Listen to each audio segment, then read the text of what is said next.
আমরা জনগণের সাথে আছি।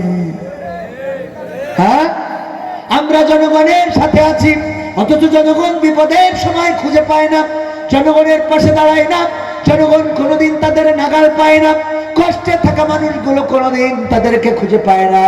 এমন অনেক নেতা আছে, ফটো সেশনের জন্য কিছু কম্বল, কিছু চাউল ডাউল দিয়ে কয়টা ছবি তুলে তারপর চলে যায়, এরপরে আবার ওদের কাছ থেকে ওই মালগুলো ফেরত নেওয়া হয়। এই রেকর্ডও আছে না? না, শুধু এই রেকর্ড নয়, অনেক নেতা আছে। নেতার কথা বলতে আপনাদের চেহারা একটা জ্ঞান পড়ে গেছে।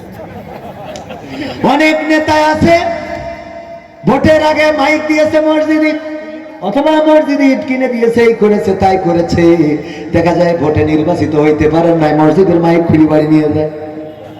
কত বড় আল্লাহর ওলি! এই আছে না? নাই? যারা পেপার পত্রিকা ঘাটেন তারা অন্তত দেখতে পাবেন এগুলো। ওগো আমার যুবকেরা, যারা আজকে গদখালিতে গিয়েছিলেন ভ্যালেন্টাইন্স ডে উপলক্ষে, যারা নারী নিয়ে ঘুরে বেড়িয়েছ, যারা পরকীয়া করো অথবা প্রেম করো, ভালোবাসা করো, অন্যায় করে বেরিয়েছ, তোমাদের ব্যাপারে বলতে চাই, আজকে যদি এইগুলো না করে আজকে নিসফি সাবান, এই নিসফি সাবানে যদি আল্লাহর কাছে কাটাকাটি করতে, যদি দুটি হাত তুলে আল্লাহর কাছে চাইতে, আল্লাহ তারে ভালো লাগে তুমি তারে দাও গো, আল্লাহ তারে না দিলেও তোমারে তার থেকে ভালো কিছু দিয়ে দিতে পারত। ঠিক না? ঠিক। আর যারা ঘুরে বেড়াইছে আজকে 3 পিস তুমি কিনে দিলে তোমার বাইকের পিছনে ঘুরে বেড়াইছে, কিন্তু ওইটারে যদি সরকারি পাত্র আসে রে, ফোন নাম্বার চেঞ্জ করেছ ওইলে যাবে রে, কথা কয় না। কারণ ড্রাইভিং তুমি করিছো, বেশি ড্রাইভারি নিজে করা যাবে না, ড্রাইভারি কিছু কার পরে ছেড়ে দিতে হবে? কার পরে? আল্লাহর পরে। আল্লাহর পরে আমিন, এরপরে ছেড়ে দিলে কি বলবেন বলেন না? খালি আপনি শর্টফট করে দিলেন, বসে খেয়াল কি লিখবেন? হ্যাঁ, তো ওগের কাগজ দিয়ে দেন, ওরা লিখে যা লিখে ওরা দেবেন, তা আপনারা খালি শুধু একবার নড়ছেন, একবার শর্টছেন, আমি করছেন,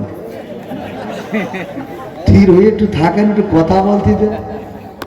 এ লেখায় আছে বলে দাম দিচ্ছেন না তো হয়? কি হবে বেঁচে থেকে অযথা বিদ্যা শিখে যদি না গড়তে পারি শোষণবিহীন সমাজটাকে? কি হবে বেঁচে থেকে? কি হবে ছাত্র সেজে চুমু খেয়ে সনদ খানা যদি হয় বিদ্যালয়টা পরিমণিদের আড্ডাখানা? কি হবে ছাত্র সেজে চুমু খেয়ে সনদ খানা যদি হয় বিদ্যালয়টা সন্ত্রাসীদের আড্ডাখানা? এর চেয়ে মরাই ভালো, দেশ ছেড়ে যাওয়াই ভালো, এর চেয়ে মরাই ভালো, দেশ ছেড়ে যাওয়াই ভালো। কি হবে ধোঁকা দিয়ে বিবেকটাকে? কি হবে ধোঁকা দিয়ে বিবেকটাকে? কি হবে বেঁচে থেকে অযথা বিদ্যা শিখে যদি না গড়তে পারি শোষণবিহীন সমাজটাকে? কি হবে বেঁচে থেকে? কি হবে যুবক নামের বোঝা হয়ে এই ধরাতে, সেখানে মা বোনেরা ধর্ষিতা হয় দিনে রাতে? ধর্ষণ আছে না নাই? আছে মানে কি? ধর্ষণ গণধর্ষণ, অন্যের বউ উঠায় নিয়ে যায়, অস্ত্রের মুখে অপহরণ করে নিয়ে যায়, জোর করে আমার নারীদের সতীত্ব হরণ করা হয়।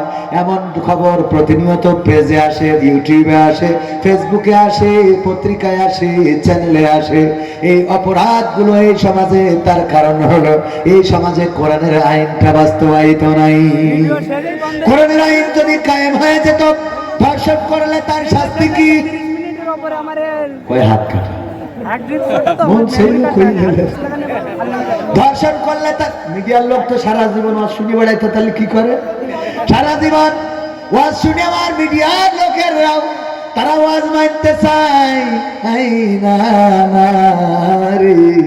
আল্লাহ আমাদের মুখ থেকে যেন এমন কথা না বলায় যেটা আমাদের কাজের সাথে মিল নাই। আর আমার ইউটিউবার ভাইয়েরা, ফেসবুকের ভাইয়েরা, আমার সামনে যারা আছেন, দয়া করে একটা মাহফিলে যাবেন আর একটা করে আমল করবেন। যদি একটা করে অন্তত আমল করতে পারেন, আল্লাহ রাব্বুল আলামিন দেখবেন আপনার দুনিয়ার জীবন সম্মানের করে দেবেন, রিজিকটা সম্মানের করে দেবেন, রিজিকটা এত বাড়িয়ে দেবেন কল্পনাও করতে পারবেন না। আমি এখানে আসার পথের ঘটনাও যদি আজকে বলি, আমার সাথে আমার সফর সঙ্গীরা আছে, তারাও জানে। আমাদের একজন ভাই, দুলা ভাই হাফিজুর রহমান, ওই যে জামতলায় ব্যবসা করে, চিনে থাকতে পারেন। ফোন করে বলতেছে জামতলায় এসে মাগরিব পড়াবো, একটু কাজ আছে, কাজ করে তারপরে যেতে হবে। বললাম সময় নেই, জামতলার মিষ্টি খাওয়ার মতো টাইম নেই। কয় না অবশ্যই বসতে হবে। বসলাম, আমরা আসলাম মাগরিবের নামাজে জামাতে গেলাম, নামাজ শেষ করলাম, আসলাম। জামতলার মিষ্টি তো খাওয়াইলো। ঈদের পরে একটা ডেট নিল, আবার পকেটের মধ্যে 5,000 টাকা ঢুকাই দিল। দেখাবো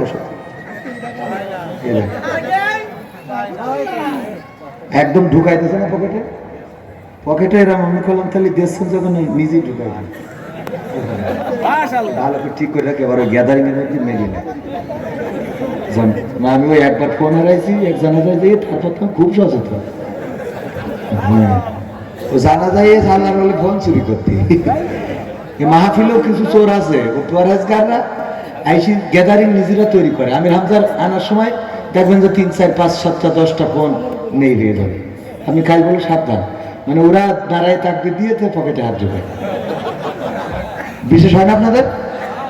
হ্যাঁ, মাহফিল, আমার মাহফিলে অন্তত 2 থেকে 500, মানে 200-500 মোবাইল আমাদের মাহফিল থেকে। আল্লাহর ওলিরা গেটে দাঁড়ায় রয়েছে, যেই বক্তা ঢুকায় দাঁড়ায় থাকবে দিয়ে। আমাদের মুহাদ্দিস আবু সাইদ এমপি মুহতারাম রাহিমাহুল্লাহ, উনার সন্তানের মানিব্যাগ করতে মানবে কায়সার ভাই। কায়সার ভাই স্টেজে উঠে বলছে, হ্যাঁ হাবিব কায়সার ভাই কত বড় পরহেজগার। এখানে মনে করেন সব ফেরেশতাদের একটাও না, একটাও না, অনেক 2-4টা আছে।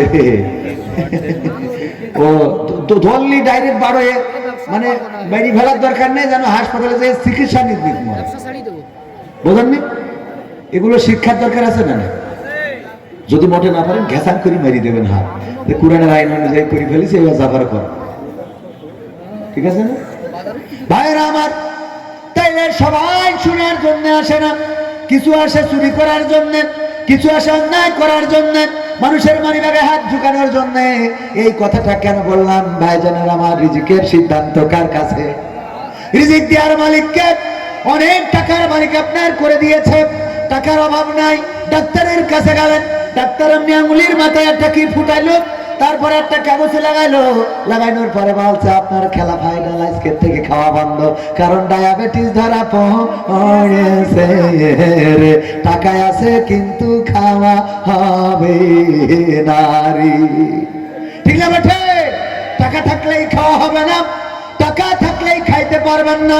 আল্লাহ যদি আপনার রিজিকে না রাখেন, গরিব মানুষ ধান ফেলাই খায়, তার কাছে যে 1 কেজি গোস্ত ধরে মেরে দেবে, আর আপনার কোটি কোটি টাকা গোস্ত রান্না করেছে, রং দেখে মনে হয় কুপান যদি দিতে পারতাম।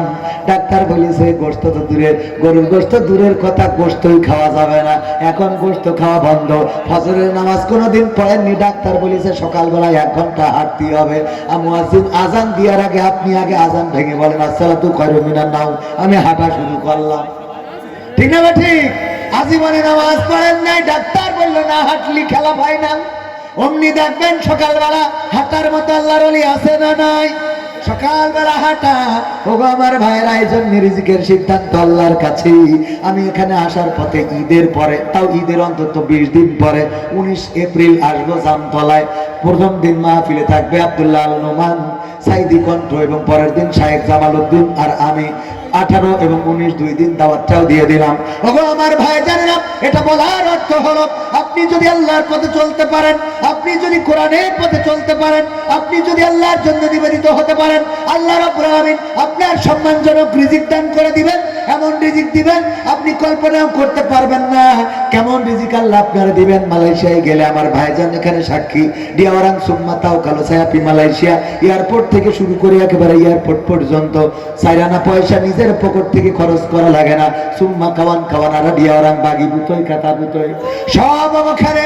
আমি এয়ারপোর্টে যাব, এয়ারপোর্ট থেকে শুরু করে গোটা মালয়েশিয়ায় যেখানে যাব, বেড়াবো, খাবো, ঘুরবো, এমনকি আমার বউয়ের জন্য যাই কিনি তাও দিয়া ওরাং বাগি তাই ছায়া তাপাকাই দুইট সুম্মা ওরাং বিলিকাছি ছায়া। আমি বললাম মশলা লাগবে, এই লাগবে, তাই লাগবে। বউ কইছে মশলা নিয়ে আসবা। ও মাল লাগবে 1 কেজি, দেখি 3 কেজি 5 কেজি 7 কেজি করে কিনে আনে। আসার সময় এয়ারপোর্টে ধরি আবার ট্যাক্স দেয়, মাল বেশি হয়ে যায়। পাগল, রিজিকের মালিক কে? অথচ এক সময় ওখানে সাবান কেনার টাকা পাতাম না। আল্লাহ রিজিক দেবেন, এটা বলছি অহংকার না, আমার যুবকদের উদাহরণ দিয়ে।